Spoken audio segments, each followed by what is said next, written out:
Pope Francis delivers a message to Slovakia's bishops. Receive migrants with charity and respect while upholding the law. The Holy Father addressing the church leaders who are on pilgrimage in Rome.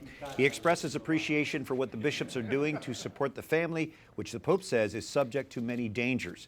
The Pope also emphasizes young people need clear instruction on doctrine to build the city of God and in this city of man. We have Dr. Chad Pecknold, a theology professor at the Catholic University of America, and Mary Rice Hasson, who directs the Catholic Women's Forum at the Ethics and Public Policy Center. Chad, we now have an unofficial translation of the final report. A British bishop put this out. It's being called accurate and dependable. How do you see it? Well, it is an unofficial translation, and I think we need to understand that the Synod final report isn't addressed to us, and that's why we don't have an official translation. Synods are advisory groups. The Second Vatican Council was very clear that synods do not have magisterial authority. They're sort of like the church's town hall meeting, and the results of that are presented to one person alone, and that is the successor of St. Peter. And Mary, how does this report really build on the rich teaching of the Church on Catholic marriage and family life? Well, actually, it's a big improvement over the working document because it really draws in Scripture, the writings of Vatican II, the writings of John Paul II, and of Pope Benedict as well as Pope Francis.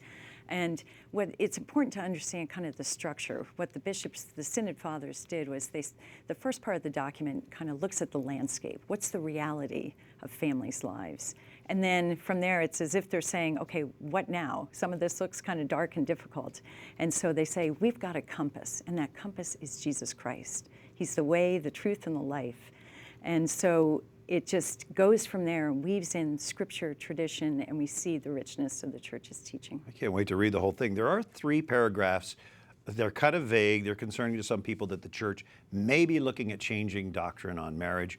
What do you make of those paragraphs, Chad? Look, there's already been more ink spilled on those 3 paragraphs than on the whole Synod document. I think we need to keep the whole Synod wisdom in mind. Read where the parts where we see that Jesus Christ is the moral compass. Read about the complementarity of men and women entering to the vocation of marriage and the vocation of the family.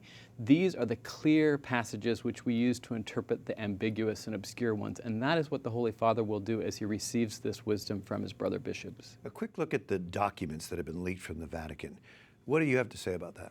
Well, I mean, there's so much about greed, aren't they? They're about money and how we misuse money, and sin in the Church is not infrequently to do with money. Even the German bishops that are seeking liberalization and change, so much of that is driven by their dependence on the church tax. And I think that's about greed, and the Holy Father, I think, wants to purify us of that. And Mary, there is resistance to the reforms. That was expected. Right, but much as you're saying, it's driven by sin. And in this document, there's such a call to conversion for us. And so we see the same thing. We see that what Pope Francis is about is reform. And just as we as individuals need that continual conversion, so does the Church. The Church needs that continual reform because it's made up of sinful people. And so we see the beauty of the Lord leading not just us as individuals, but leading the Church. Very exciting times in our church. Mary Rice Hasson, Dr. Chad Pecknold, thank you so much for being here. Thank you.